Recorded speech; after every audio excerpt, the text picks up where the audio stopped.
Ça y est, 2020 c'est terminé. On s'est dit que ce serait donc pas mal de vous faire une petite vidéo dans laquelle on pourrait vous annoncer les meilleures sorties horlogères selon nous en 2020. Alors oui, il y en a qui vont me dire, mais attends Théo, on est déjà le deuxième jeudi du mois de février. Est-ce que c'est pas un petit peu tard pour que tu nous sortes ta vidéo? Oui, je vous l'accorde, c'est un petit peu tard par rapport à 2020. Mais retenez cette date, deuxième jeudi du mois de février, c'est pas une date anodine, ça a été choisi pour quelques raisons. On va y revenir plus tard dans la vidéo, on a deux annonces à vous faire, vous verrez en fin de vidéo.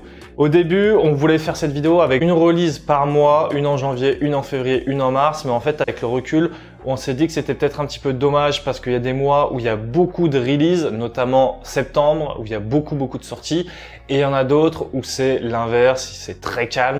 Donc on s'est dit on va rester sur 12 sorties horlogères parce que les 12 mois, mais pas forcément une par mois. D'ailleurs, c'est une liste, je précise, subjective. C'est vraiment selon nous les sorties qui nous ont marqué. Mais n'hésitez pas, si vous avez d'autres sorties dont on n'a pas parlé, à nous les mettre en fin de vidéo dans les commentaires. Et on invite d'ailleurs tout le monde à lire les commentaires. Peut-être que ça pourra donner des idées de sorties sur lesquelles on est passé à côté ou dont on n'a pas parlé, tout simplement. Je précise également que dans cette vidéo, on va très peu parler de haute horlogerie et d'horloger indépendant. Je vous propose c'est donc d'attaquer directement parce qu'il y a beaucoup de sorties à faire et on veut pas que la vidéo soit trop longue. On commence donc en janvier 2020 avec Omega Speedmaster. Là-dessus, il n'y a pas photo, c'est Omega qui a pris toute la couverture médiatique de janvier avec sa nouvelle Speedmaster. C'est la Omega Speedmaster Head White comme on l'appelle, avec la réédition du calibre 321. Alors le calibre 321, c'est vraiment un calibre mythique de chez Omega. C'est un calibre qui avait été développé à l'époque par le Mania. Le Mania qui a été ensuite racheté par Breguet, Breguet ensuite absorbé par le Swatch Group. La réédition d'une Speed avec ce calibre était donc vraiment attendue chez les fans. Seul petit hic, c'est au niveau du prix, 13 200 €. Ça va faire un peu le désarroi chez les fans, mais du coup Omega l'explique pour plusieurs motifs. Tout d'abord, apparemment, le calibre 321, c'est un calibre qui a été reproduit pièce par pièce à l'identique. Et il y a une seule personne qui s'occupe de la production de ces calibres. Donc c'est pas une édition limitée, mais c'est une production qui est, elle, limitée et limitée à peu près à 1000-2000 pièces par année. Donc déjà, on peut expliquer le tarif par rapport à ça. Et également, le fond de boîte est transparent, donc on peut vraiment apercevoir et profiter de ce calibre 321 reproduit à l'identique. Il y a également le Sedna Gold, donc l'or de Omega qui est présent. Je dois dire que le mouvement est vraiment très joli à regarder. Je suis très fan aussi du bracelet qu'ils ont réalisé. Il a vraiment, le bracelet est chouette. Je vous invite à aller le voir. Par contre, petit bémol aussi, c'est le verre saphir et la lunette céramique. Là, on est en train de parler d'une réédition par rapport à une pièce vintage. Donc, c'est vrai que parfois, les verres en saphir sur les rééditions vintage, c'est un peu moins sexy. Et la lunette en céramique aura tendance à figer plus les couleurs et à moins donner une patine avec le temps. Deuxième release en mars avec Seiko qui sort deux réinterprétations de deux plongeuses mythiques de la marque. La 62 Mass, la première plongeuse de chez Seiko sortie en 65. Et la Captain Willard. La Captain Willard, elle est dérivée de la 6105. 6105 elle-même qui va reprendre les codes de la 62 Mass. Et la Captain Willard, elle est également très connue pour son surnom Captain Willard parce que c'était la montre des DJI pendant la guerre du Vietnam et c'est la montre que porte Martin Sheen dans le film Apocalypse Now. Toujours en mars, cette fois chez Grand Seiko qui a fêté ses 60 ans. Pour son anniversaire, il a sorti un nouveau calibre, le 9S A5, 36 000 alternances par heure en high beat avec 80 heures de réserve de marche. Il a été sorti sur le SLGH 002 et il faut savoir que au Japon, le 60e anniversaire, c'est vraiment celui de la renaissance. C'est ce qu'on appelle le Kandeki et du coup, on peut se douter que c'était un anniversaire très important pour la marque. Faut savoir que le boîtier est en 40 mm de diamètre pour 11,7 mm d'épaisseur. Il y a un très joli fond de boîte, super boulot. On voit vraiment la volonté de Grand Seiko de continuer à monter dans le haut de gamme et à venir vraiment titiller le marché suisse. On peut noter également que la SLJH 002 est en or 18 carats, limitée à 100 pièces et quand même vendue à 45 000 €. Il y avait également une version en acier, la SLGH 003, limitée elle à 1000 pièces pour je crois 10 000 € de mémoire. Quatrième mois, quatrième release, cette fois c'est avec Breitling et sa Breitling Capsule Collection Super Océan Héritage 57. C'est une réédition du coup de la montre Super Océan originale sortie en 1957, d'où son nom. Deux cadrans sont dispo, noir ou bleu, boîtier de 42 mm de diamètre, calibre 10 Breitling, certifié COSC, lunettes bidirectionnelles en céramique, c'est un peu rare sur les lunettes de plongée. Il existe aussi une version acier et or rouge 18 carats et une édition limitée tout en couleur. Autant vous dire que la version tout en couleur n'est pas du tout passée inaperçue. On arrive déjà au milieu de l'année avec juin 2020. Juin 2020, ça a été marqué par les dernières sorties de Seiko 5. Alors, ce qu'il faut savoir, c'est que Seiko 5 avait fait une collection en 2019 avec la lunette de plongée qui avait vraiment le look d'une plongeuse. En 2020, ils ont retiré cette lunette de plongée pour un look beaucoup plus casual, chic entre guillemets. Toujours la lunette à 4 heures, toujours le calibre 4R36. Par contre, au niveau des dimensions, on réduit un peu. On était à 42,5 mm de diamètre et 13,5 d'épaisseur sur la version sortie en 2019. Sur les versions sorties en 2020, on passe à 40 mm sur 11,5 mm d'épaisseur. Comme sur la collection de 2019, la collection de 2020 reprend beaucoup de couleurs et de choix. Vous y retrouverez forcément une qui vous plaira. Très bon rapport qualité-prix, rien à dire là-dessus, on continue. Juillet 2020, la release qui a vraiment fait parler d'elle, c'est la Black Bay 58 Blue. Alors on avait beaucoup parlé, notamment sur la chaîne secondaire, de la Black Bay 58 noire. 58 fait référence à 58. L'année de sortie de la toute première plongeuse de chez Tudor, la 79-24.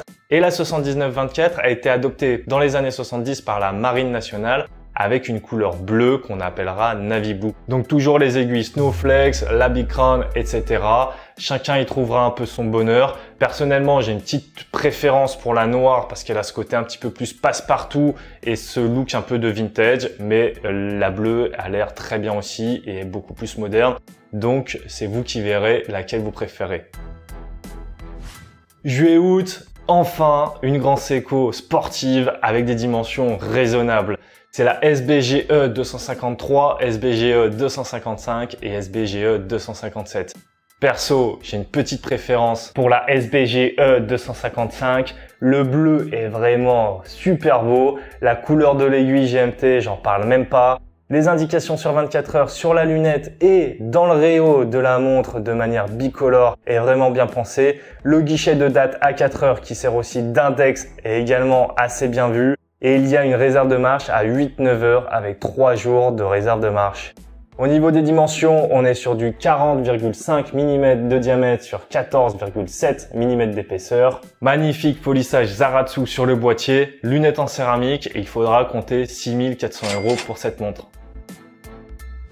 En août-septembre, c'est Tudor qui annonce sa nouvelle gamme Tudor Royal. D'abord annoncé que pour l'Asie, puis ensuite la communication mondiale va se faire. Disponible en 28, 34, 38 et 41 mm. Personnellement, j'ai une petite préférence pour la 41 mm qui offre la complication de jour à midi.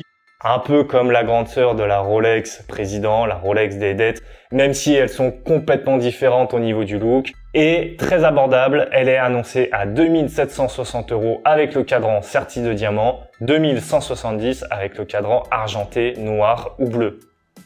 Nous voici en septembre. Comme je vous le disais en intro, c'est un mois qui est très chargé en sorties. Pour notre part, on a décidé d'en sélectionner 3, Bulgari, Frédéric Constant et Rolex. On commence avec Bulgari donc et une réédition de sa aluminium automatique 3 aiguilles. C'est une montre qui va malheureusement très vite être appelée montre Covid en interne. En fait, ici, l'idée de Bulgari est très simple. 6 mois pour développer une montre accessible, moins 3000 € et ainsi préserver ses emplois. Du côté de Frédéric Constant, c'est sa High Life COSC sportive qui est sortie. Bracelet intégré, 41 mm de diamètre, 1700 € pour un COSC, c'est un excellent rapport qualité-prix. Seul petit regret, l'étanchéité de 5 ATM. On notera également qu'il y a un modèle calendrier perpétuel à 8600 €. On rappelle au passage qu'au Baselworld 2016, Frédéric Constant avait déjà fait un calendrier perpétuel aux alentours des 8 000 €. C'était la Slimline Perpetual Calendar. Ça avait fait beaucoup parler parce que à l'époque, un calendrier perpétuel dans ces prix-là, c'était du jamais vu. Et comme vous pouvez le voir, ils sont restés dans les mêmes prix. Et la troisième sortie de septembre qu'il ne fallait pas louper, c'était bien sûr les sorties de chez Rolex. Nouvelle Sub, nouvelle Datejust, nouvelle Oyster Perpetual, nouvelle Skydweller. On va passer très rapidement là-dessus parce qu'il y aurait beaucoup de choses à dire. Mais très rapidement, pour la Sub, elle prend 1 mm de plus, elle passe de 40 à 41 mm. Mouvement amélioré et forme un petit peu mieux shapée entre guillemets. Concernant les nouvelles Oyster Perpetuelles qui ont beaucoup fait parler également, elles sont très fun, beaucoup de couleurs, très originales. Je pense qu'il faut aller les voir en vrai parce que c'est vrai que beaucoup l'ont dit, mais quand on va les voir en vrai et quand on les voit sur les photos, ça ne rend pas du tout pareil et vraiment, je confirme. Il y a également beaucoup de tailles disponibles qui vont de 28 à 41 mm de diamètre.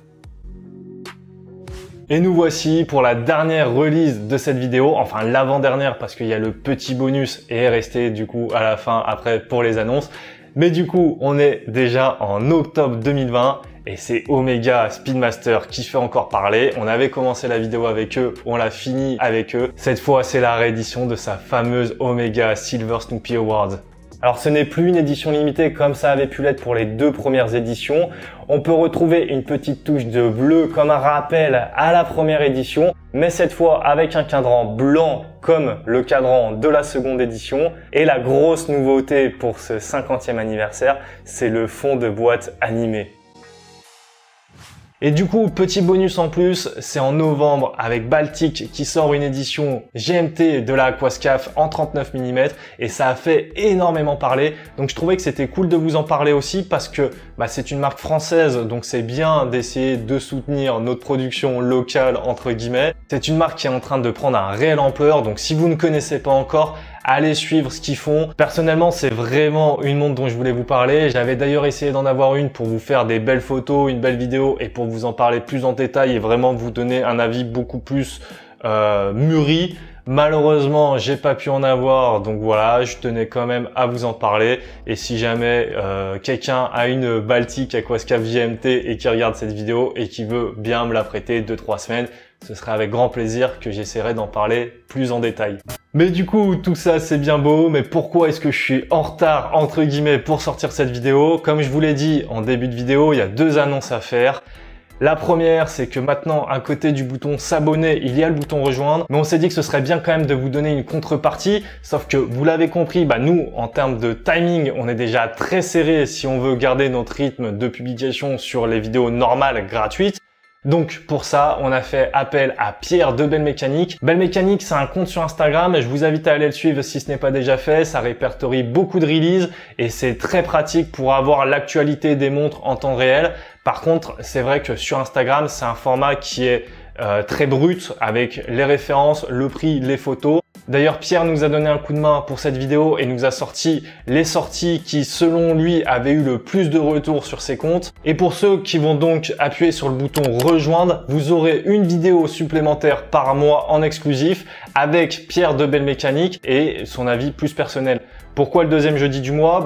Tout simplement parce qu'on voulait une date fixe pour que ce soit plus facile à retenir. Et il y a des mois comme mars, le premier jeudi du mois, c'est le 1er mars. Donc si on veut attendre que toutes les sorties soient terminées, ça va être compliqué. La première vidéo de janvier sera donc dispo dès demain, puis tous les seconds jeudis de chaque mois. La deuxième annonce, vous l'avez peut-être déjà vu passer sur nos réseaux sociaux, nous avons lancé un Discord sur les montres et l'horlogerie. Je vous mets le lien en description, c'est très sympa, il y a beaucoup d'interactions, beaucoup d'échanges, donc je vous invite vraiment si vous êtes curieux ou tout simplement si vous voulez échanger avec d'autres passionnés à aller le rejoindre. On y a d'ailleurs aussi mis en place un salon privé pour ceux qui vont cliquer sur le bouton rejoindre. Dans tous les cas, on essaye de répondre à tout le monde, mais là c'est vrai qu'il y a un contact qui est beaucoup plus direct, beaucoup plus facile. On peut faire des vocales, etc. C'est quand même pas du tout pareil. Je crois avoir fait le tour pour 2020 et pour les annonces. Je vous souhaite du coup une bonne année 2021, même si elle est déjà bien entamée. Je vous dis à très bientôt sur lecalibre.com. Allez, ciao ciao.